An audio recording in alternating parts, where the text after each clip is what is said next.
Яңалыклар чыгарылышы үз эшен башлап җибәрде. Эфирда Лилия Гатина алгатыба койбыр темалар турында кыскача. Россия буенча халыкка хәбәр бирү системаларын тикшерделәр. Чаллыда өйрәнүләр ничек узды?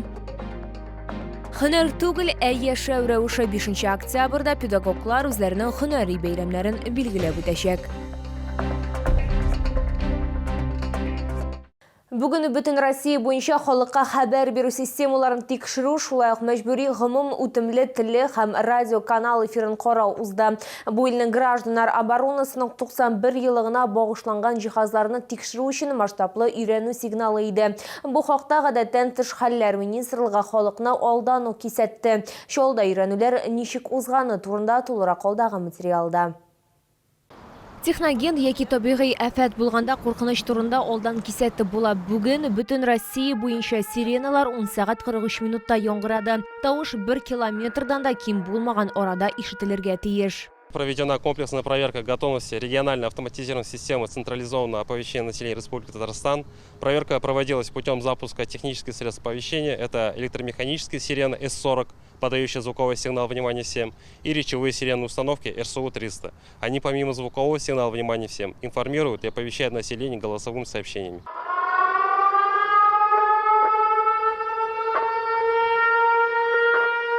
Башта сиреналар кычкыра, аннары тавыш көчәйткечләр өстәлә, һәр кемгә игътибар сигналы шулай җиткерелә. Шуннан соң куркынычсызлык турында мәгълүмат телевидение һәм радиога тапшырыла. Без чаллылардан һәм шәһәр кунакларынан сирена тавышларын ишетүләре яки ишетмәүләре турында белергә булдык.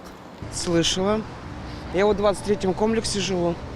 Несколько раз начиналось. И по телевизору тоже было оповещение. Нет, не было никаких сирен, а мы ждали. И еще друг дружке задавали вопрос, в каком контексте будет звучать сирена, где, как. Шулай корреспондентлардан сиренаны ишеткән очракта нәрсә эшләргә кирәклеген беләләрме икәнлегендә ачыкларга тырыштык. Я приехала из Киева в гости проведать свою маму. В Киеве, соответственно, сирены звучат 5-6 раз в сутки бывает, среди ночи в 2, в 3, в 12 часов ночи бывает. В течение дня раза 3-4 бывает звучит, потом она отключается. Ну, в это время необходимо спуститься в бомбоубежище, скрыться, если есть, или в подземный переход. Вообще без понятия. Куда бежать, куда прятаться. Бу юлы бер каяда качарга һәм яшеренергә кирәк түгел иде. Халыкка хәбәр итү сигналлары тикшерү өчен генә иде. Лилия Гатина, Озля Шаймухаметова, Эльмира Гайнетдинова, Кирилл Хабзей, яңалыклар. Иртәгә 5 октябрь көнне педагоглар үзләренең һөнәри бәйрәмнәрен билгеләп үтәчәк, ләкин бүген үк без сезне аларның берсе белән таныштырырга телибез. Миләүшә Хамматшина балалар белән эшләүгә 30 елдан артык гомерен багышлаган. Бу вакыт эчендә аның дистәләгән укучылары һәм студентлары төрле конкурсларда җиңүче була. Аларның күбесе дәрәҗәле югары уку йортларында белем ала. Толырак халдагы материалда.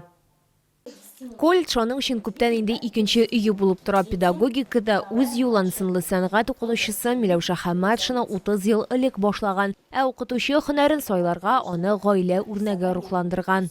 Бу профессияга мине гаиләм итерде дип әйтергә мөмкин, чөнки безнең гаиләдә педагоглар династиясе 400 елга кадәр санала.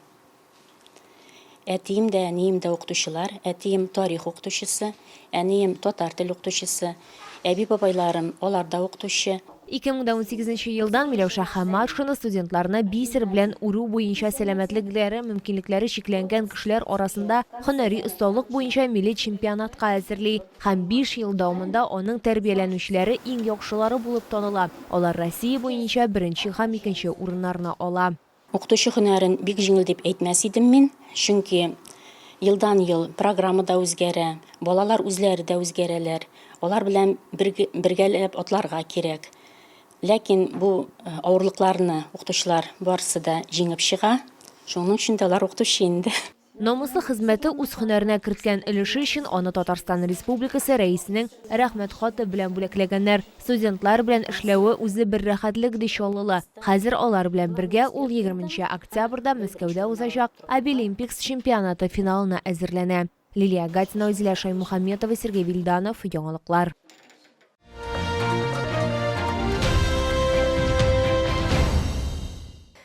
Стандарт oyoq kiyimi har kimga da turib kelmasga mumkin. Ko'plar botinkalar yoki sipagi soylov qiyinliklari bilan uchrashadi. Oyoq kiyimini soylaganda o'ng'aylilik muhim faktor bo'lib turadi. Hammani Uzakrat savdo o'zagida Belarusya oyoq kiyimlari ko'rgazmasida toparga mumkin.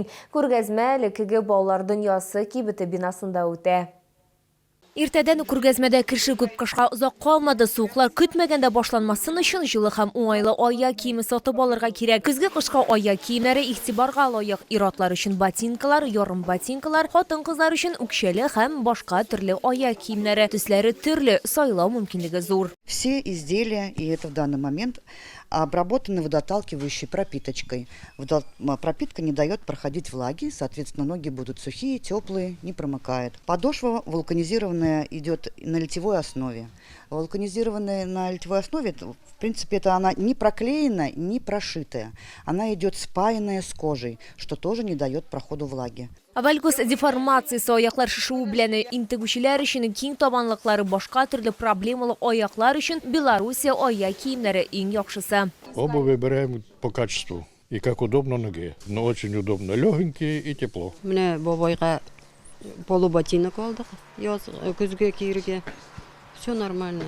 Böyle barısıda tugulum munda şulayıq öz kiyimləri də soylarga mümkün. Bir də puxaviklar, dublonkalar hem kurtkalar var. 2 вещи здесь купила. Вообще турецкий товар очень хороший. Вообще качество, а цена. Просто цена. Я была поражена цене. Belarusya oyoq kiyimlari ko'rgazmasi 7 oktyabrga qadar Musa Jalil prospekti 55B Uzakrat savdo o'zagi LKG bolalar dunyosi binosi 10-bo'lik adresi bo'yicha ishli Olabug'ada Tinchlik prospekti 28 Illyuzion kinoteatri. Kuz immunitetni nig'itish uchun eng yaxshi vaqt. Yilning bu vaqtida vitaminlar ayirishida bek muhim. Yurak qiyshig'ishi baliq delikateslari immunitetni saqlarga yordam etacak. Sholida Kamchatka yorlaridan o'g'ildi ham baliq sotuv ko'rgazmasi ishli. Eng tamli dengiz produktlarini Abdulla To'qay Yorbo'yi 31 adresi bo'yicha energetik madaniyat yurti maydonida sotib olirga mumkin. Chavi paltus nerka omul oq baliq salqin ham qo'ynar suv bilan islangan 35 dan turdan ortiq dengiz delikatesi shulay ot suzli produksiya. Dengiz delikateslarining keng assortimenti shahar xalqida borisida totib qarov tilagan uyata. Kamchatkada tutilgan ham islangan sifatli dengiz baliqlarini kun sayin beylov mumkinligi yo'q. Белорыбицу и чавычу соленую взяла. Первый раз беру, соседка похвалила, вот я пришла. Я вот беру белорыбицу, очень вкусная. Ну, чавычу тоже вкусная. Мне рыба очень нравится, хорошая, цена более-менее. Я просто по телевизору смотрела и захотела. Dengiz delikateslarini zo'r soylov mumkinligi sifatli ham yangi azirlangan produktlar o'tamli beyadan. Assortimentda qizil o'ldiqda bor bu temtimni qo'llanu organizmni B, C, D, E, omega 3 ham omega 6 turkumidagi vitaminlar bilan to'llandira. Хочу попробовать.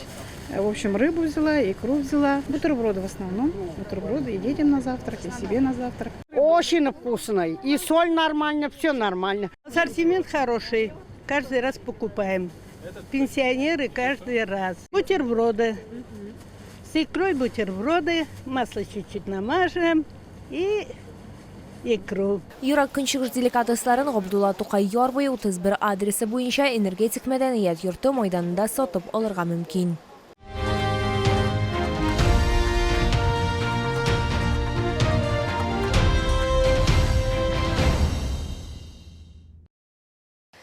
Bu sizga yetkazasi so'nggi ma'lumotimiz edi. Men Liliya Gatina sizning bilan sog' bo'lasham, Mo'ysani men bo'lag'iz.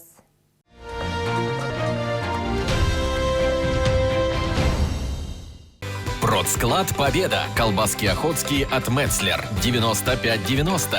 Крупа гречневая царица полей 58,50.